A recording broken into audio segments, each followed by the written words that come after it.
Friends, എല്ലാ കൂട്ടുകാർക്കും നമ്മുടെ പുതിയൊരു വീഡിയോയിലേക്ക് സ്വാഗതം. ഇന്നത്തെ വീഡിയോ എൻ്റെ സ്കൂളിൽ നിന്ന് മോളുടെ സ്കൂളിൽ നിന്ന് ഗ്രൂപ്പിൽ അയച്ചു തന്ന ഒരു വാട്സപ്പ് ഗ്രൂപ്പിൽ അയച്ചു തന്ന ടീച്ചർ അയച്ചു തന്ന ഒരു വീഡിയോ ആണ്. അതിൽ പറഞ്ഞിരുന്ന ഒരു 5 വയസ്സുള്ള ഒരു കുട്ടിക്ക് സംഭവിച്ച ഒരു അപകടത്തിൻ്റെ കാര്യമാണ്. ആ കുട്ടി രക്ഷപ്പെട്ടു എന്നേ ഉള്ളൂ കേട്ടോ. വളരെ ഒരു അവസ്ഥ ആ കുട്ടിക്കുണ്ടായ ഒരു അവസ്ഥ അതാണ് ആ ടീച്ചർ ഷെയർ ചെയ്ത് തന്നത്. ഒരു ബിസ്ക്കറ്റ്.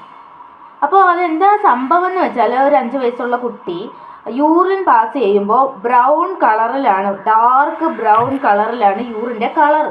അപ്പോൾ ഇതെന്താണെന്ന് അറിയാനായിട്ട്, എന്തെങ്കിലും പ്രശ്നമാണോ എന്ന് അറിയാനായിട്ട് ഡോക്ടറിനെ കാണുകയും ഡോക്ടറെ ടെസ്റ്റ് ചെയ്യുകയും യാതൊരു പ്രശ്നങ്ങളോ ആ യൂറിന് കണ്ടുപിടിക്കാൻ പറ്റുന്നില്ല. അപ്പോൾ ഡോക്ടർ വിശദമായിട്ട് ഇവരോട് ചോദിച്ചു കുട്ടി എന്തെങ്കിലും കഴിച്ചതിനെ കുറിച്ചൊക്കെ. അപ്പോൾ ഇവർ പറഞ്ഞതെന്താണെന്ന് വെച്ചാൽ, ഇവൻ ആകെപ്പാട് പ്രത്യേകിച്ച് കഴിച്ചതെന്താണെന്ന് വെച്ചാൽ ഡാർക്ക് ഫാൻറ്റസിയാണ് ഇവൻ കഴിച്ചത്.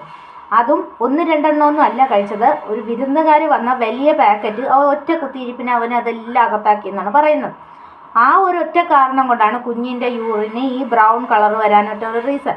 അത് മാത്രമാണ് ആ കുട്ടി കഴിച്ചത്. അപ്പോൾ നമ്മളൊരു കാര്യം വിചാരിക്കണം, ഇതൊക്കെ സ്വാഭാവികമായിട്ടും ഈ ഒരുപാട് പ്രിസർവേറ്റീവ്സ് ചേർത്ത് തന്നെയാണ് ഇത് വരുന്നത് നമുക്കറിയാം. പക്ഷേ 1-2 എണ്ണം കഴിച്ചെന്നും പറഞ്ഞ് കുട്ടിക്കൊന്നും അറിയില്ല, ഒന്നും സംഭവിക്കില്ല, പിന്നീട് എന്തെങ്കിലും സൈഡ് എഫക്റ്റ് ഉണ്ടായാലേ ഉള്ളൂ. പക്ഷേ ഇത് പെട്ടെന്ന് അറിഞ്ഞത് എന്താണെന്ന് വെച്ചാൽ, കുട്ടി ഒരു പാക്കറ്റ് വലിയ പാക്കറ്റ് ഫുള്ള് കഴിച്ചത് കൊണ്ടാണ് ഇതിപ്പോൾ പെട്ടെന്ന് റിസൾട്ട് അറിഞ്ഞത്. അപ്പോൾ ഇത് തന്നെയാണ് 1 കഴിച്ചാലും 2 കഴിച്ചാലും ഈ പ്രോസസ്സ് തന്നെയാണ് ശരീരത്തിൽ നടക്കുന്നത്.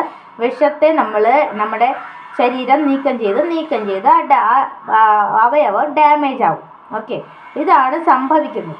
അപ്പോൾ ഇത് 2 എണ്ണം കഴിച്ചാൽ അറിയാതെ അങ്ങ് പോകത്തില്ല. ഇത് ബിസ്ക്കറ്റിൽ മാത്രമല്ല, ഇവരെന്തിനിതൊക്കെ മനുഷ്യരെ കൊല്ലാനായിട്ട് ഇതൊക്കെ ഉണ്ടാക്കി വെക്കുന്നതെന്നാണ് ഞാൻ ആലോചിക്കുന്നത്. ഇത്രയ്ക്കുള്ള വിഷങ്ങൾ കുഞ്ഞുങ്ങൾ കഴിക്കുന്നതല്ലേ, കുഞ്ഞുങ്ങളോടുള്ള ഒരു മനസാക്ഷിയിൽ. ഇത് ബിസ്ക്കറ്റിൽ മാത്രമല്ല, എല്ലാത്തിലും മനുഷ്യർ തന്നെ മനുഷ്യനെ കൊല്ലാനായിട്ടുള്ള ആയുധങ്ങൾ ഇറക്കുവാണ്. എണ്ണ, എല്ലാം, മുളക് പൊടിയിൽ വരെ ഉൾപ്പെടെ, പഞ്ചസാര, മുളക് പൊടി, എല്ലാത്തിലും മായമാണ്. ഇങ്ങനത്തെ കുറേ എണ്ണങ്ങൾ കാരണം ഉണ്ടല്ലോ, മനുഷ്യർ തന്നെ മനുഷ്യരെ കൊന്നുകൊണ്ടിരിക്കുന്ന ഒരു വൃത്തികെട്ട കാലമാണ് ഇപ്പം നടന്നുകൊണ്ടിരിക്കുന്നത്. ഇവിടെയൊക്കെ ഒരുപാട് ഇതൊക്കെ പിടിക്കപ്പെട്ടിട്ടുണ്ട്, ഒരുപാട് കടകൾ അടച്ചിട്ടുണ്ട്. എണ്ണയിലൊക്കെ മായം ചേർത്ത്. അപ്പോൾ ഇവർ ട്രിക്കിൽ കണ്ടുപിടിക്കും, ഇത് എന്ത് ചെയ്താൽ ഇത് കണ്ടുപിടിക്കാൻ പറ്റില്ല എന്നുള്ള രീതിയിൽ മായം ചേർക്കും. അതാണ് പ്രശ്നം. ഇപ്പോൾ ഫ്രിഡ്ജിൽ വെച്ച് കഴിഞ്ഞാൽ എണ്ണയ്ക്ക് എന്ത് മാറ്റമാണ് ഉണ്ടാകുന്നത്, അല്ലെങ്കിൽ തിളപ്പിക്കുമ്പോൾ ഒറിജിനൽ എണ്ണയ്ക്ക് എന്താണ് സംഭവിക്കുന്നത്, അതിനനുസരിച്ചുള്ള കെമിക്കലാണ് ഇവർ ചേർത്ത് കൊടുക്കുന്നതെന്നുള്ള വളരെ ദയനീയമായിട്ടുള്ള ഒരു കാര്യമാണ്. എന്നാണെങ്കിൽ ഇതിനൊക്കെ പിടിക്കപ്പെടും. നിങ്ങളുടെയൊക്കെ വീട്ടിലുള്ളവർക്ക് തന്നെ ഇതിൻ്റെയൊക്കെ പണി കിട്ടുകയും ചെയ്യും ഉറപ്പായിട്ട്. നിങ്ങളുടെ കുഞ്ഞിന് നിങ്ങളത് കൊടുക്കുമോ? ഒരെണ്ണമെങ്കിലും കൊടുക്കുന്നുണ്ടോ എന്ന് ദൈവത്തിനറിയാം. ഈ കമ്പനിക്കാരൊക്കെ അവരവരുടെ സ്വന്തം കുഞ്ഞിന് ഈ ഒരു ബിസ്ക്കറ്റ് 1 എണ്ണം പോലും കൊടുക്കുന്നില്ല എന്നാണ് എനിക്ക് തോന്നുന്നത്. എന്താണെന്ന് വെച്ചാൽ അത്രയ്ക്ക് വിഷമാണ് അതിൻ്റെ അടിച്ചു കുത്തി കയറ്റി വെച്ചിരിക്കുന്നത്. കഴിച്ചു കഴിഞ്ഞാൽ വീണ്ടും കഴിക്കാൻ ടെൻഡൻസി തോന്നിക്കുന്ന രീതിയിലുള്ള സാധനങ്ങളൊക്കെ, പ്രിസർവേറ്റീവ്സ്, എല്ലാ അജിനോമോട്ടോ, വളരെ ടേസ്റ്റ് തോന്നിക്കുന്നതും അഡിക്ഷൻ ആവുന്ന രീതിയിലുള്ള സാധനങ്ങളൊക്കെയാണ് ഇതിൻ്റെ അകത്ത് ചേർക്കുന്നത്. പിന്നെ കുറച്ച് സാധനങ്ങളൊക്കെ ഉണ്ട്, ഇതുപോലെ തന്നെ പണി തരുന്ന കുറച്ച് സാധനങ്ങളുണ്ട്.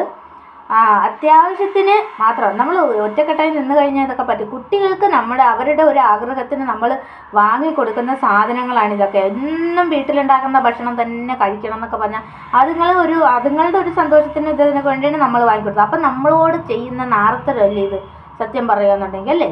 ഒരുമാതിരി പരിപാടിയല്ലേ കാണിക്കുന്നത്, ഇത്രയും വിഷം കുത്തി നിറക്കുന്നത് കുഞ്ഞുങ്ങൾക്കുള്ള ഫുഡിൽ.